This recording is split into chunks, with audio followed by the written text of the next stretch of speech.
ജോസഫും പൊത്തിഫറും. ഉൽപ്പത്തി പുസ്തകം 39 അധ്യായം 1 മുതൽ 20 വരെയുള്ള വാക്യങ്ങൾ. ജോസഫും പൊത്തിഫറും.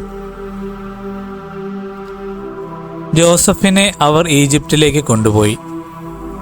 അവനെ അവിടെ കൊണ്ടുചെന്ന ഇസ്മായേലരുടെ അടുക്കൽ നിന്നും ഫറവോയുടെ ഒരു ഉദ്യോഗസ്ഥനും കാവാൽപ്പടയുടെ നായകനുമായ പൊത്തിഫർ അവനെ വിലയ്ക്ക് വാങ്ങി. കർത്താവ് ജോസഫിൻ്റെ കൂടെ ഉണ്ടായിരുന്നു. എല്ലാ കാര്യങ്ങളും അവന് ശ്രേയസ്സുണ്ടായി. ഈജിപ്തുകാരനായ യജമാനൻ്റെ വീട്ടിലായിരുന്നു അവൻ. കർത്താവ് അവൻ്റെ കൂടെ ഉണ്ടെന്നും അവൻ ചെയ്യുന്നതൊക്കെ അവിടുന്ന് മംഗളകരമാക്കുന്നെന്നും അവൻ്റെ യജമാനന് മനസ്സിലായി. അവൻ യജമാനൻ്റെ പ്രീതിക്ക് പാത്രമായി. അവൻ പൊത്തിഫറിനെ ശുശ്രൂഷിച്ചു. തൻ്റെ വീടിൻ്റെ മേൽനോട്ടവും തനിക്കുള്ള എല്ലാറ്റിൻ്റെയും ചുമതലയും അവൻ ജോസഫിനെ ഏൽപ്പിച്ചു.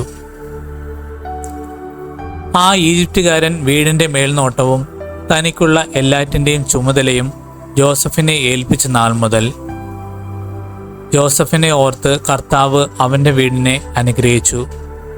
അവൻ്റെ വീട്ടിലും വയലിലുമുള്ള എല്ലാറ്റിൻ്റെയും മേൽ കർത്താവിൻ്റെ അനുഗ്രഹമുണ്ടായി.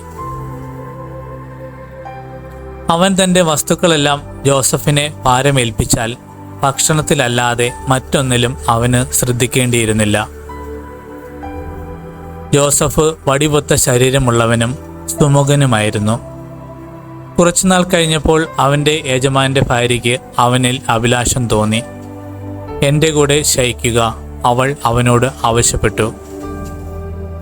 പക്ഷേ അവൻ വഴങ്ങിയില്ല. അവൻ അവളോട് പറഞ്ഞു, ഞാൻ ഉള്ളതുകൊണ്ട് യജമാനൻ വീട്ടിലുള്ള ഒന്നിനെക്കുറിച്ചും ശ്രദ്ധിക്കാറില്ല. എല്ലാം അവൻ എൻ്റെ കയ്യിൽ ഏൽപ്പിച്ചിരുന്നു. എന്നേക്കാൾ വലിയവനായി ആരും ഈ ഭവനത്തിലില്ല. എൻ്റെ മേൽനോട്ടത്തിൽ നിന്നും നിങ്ങളെയല്ലാതെ മറ്റൊന്നും അവൻ മാറ്റി നിർത്തിയിട്ടില്ല. അതു നിങ്ങൾ അവൻ്റെ ഭാര്യ ആയതുകൊണ്ടാണ്. ഞാൻ എങ്ങനെയാണ് ഇത്ര നീചമായി പ്രവർത്തിച്ച് ദൈവത്തിനെതിരെ പാപം ചെയ്യുക? അനുദിനം അവൾ പറഞ്ഞിട്ടും അവളോട് ശയിക്കാനോ അവളുടെ അടുത്തിരിക്കാനോ അവൻ കൂട്ടാക്കിയില്ല. ഒരു ദിവസം ജോസഫ് ജോലി ചെയ്യാനായി വീട്ടിനുള്ളിൽ പ്രവേശിച്ചു.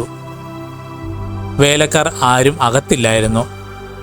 അപ്പോൾ അവൾ അവൻ്റെ മേലെങ്കിൽ കടന്നു പിടിച്ചുകൊണ്ട് പറഞ്ഞു, എൻ്റെ കൂടെ ശയിക്കുക. മേലെങ്കി അവളുടെ കയ്യിൽ വിട്ടിട്ട് അവൻ ഓടി വീട്ടിൽ നിന്നും പുറത്തു വന്നു. കുപ്പായം തൻ്റെ കയ്യിൽ വിട്ടിട്ട് അവൻ വീട്ടിന് പുറത്തേക്ക് ഓടിയെന്ന് കണ്ടപ്പോൾ അവൾ വീട്ടിലുള്ളവരെ വിളിച്ചു പറഞ്ഞു, നമുക്ക് അപമാനം വരുത്താൻ അവൻ ഇതാ ഒരു ഹെബ്രായനെ കൊണ്ടുവന്നിരിക്കുന്നു. എന്നോടൊത്ത് ശയിക്കാൻ അവൻ എന്നെ സമീപിച്ചു. എന്നാൽ ഞാൻ ഉച്ചത്തിൽ നിലവിളിച്ചു. എൻ്റെ നിലവിളി കേട്ടപ്പോൾ അവൻ പുറംകുപ്പായം എൻ്റെ അരയിലിട്ടിട്ട് ഓടി വീട്ടിൽ നിന്നും പുറത്തു കടന്നു. അവൻ്റെ യജമാനൻ തിരിച്ചു വരുവോളം അവൾ ആ കുപ്പായം സൂക്ഷിച്ചു. അവൾ അവനോട് ഇപ്രകാരം പറഞ്ഞു, അങ്ങ് കൊണ്ടുവന്ന ഹെബ്രായ വേലക്കാരൻ അവമാനിക്കാനായി എന്നെ സമീപിച്ചു. എന്നാൽ ഞാൻ ഉച്ചത്തിൽ നിലവിളിച്ചപ്പോൾ അവൻ പുറംകുപ്പായം ഉപേക്ഷിച്ചിട്ട് വീട്ടിൽ നിന്നും ഓടി പുറത്തു കടന്നു. ഇതാണ് അങ്ങയുടെ വേലക്കാരൻ എന്നോട് ചെയ്തത്. തൻ്റെ ഭാര്യ പറഞ്ഞത് കേട്ടപ്പോൾ അവൻ്റെ യജമാനൻ രോക്ഷാകുലനായി. അവൻ യോസഫിനെ രാജാവിൻ്റെ തടവുകാരെ ഇട്ടിരിക്കുന്ന കാരാഗൃഹത്തിലാക്കി. അങ്ങനെ അവൻ കാരാഗൃഹത്തിൽ കഴിച്ചുകൂട്ടി. ജോസഫ് കാരാഗൃഹത്തിൽ. കർത്താവ് ജോസഫിൻ്റെ കൂടെ ഉണ്ടായിരുന്നു.